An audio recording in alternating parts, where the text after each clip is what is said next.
В администрации Алекминского района состоялось совещание глав населенных пунктов Улуса. Все подробности у Ангелины Габышевой.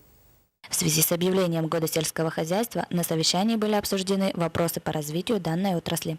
На сегодня стоит задача по увеличению численности поголовья и производству молока. Этот вопрос заинтересовал многих. У нас, например, очень хорошо занимается содержит крупный рогатый скот, занимается тоже коневодством.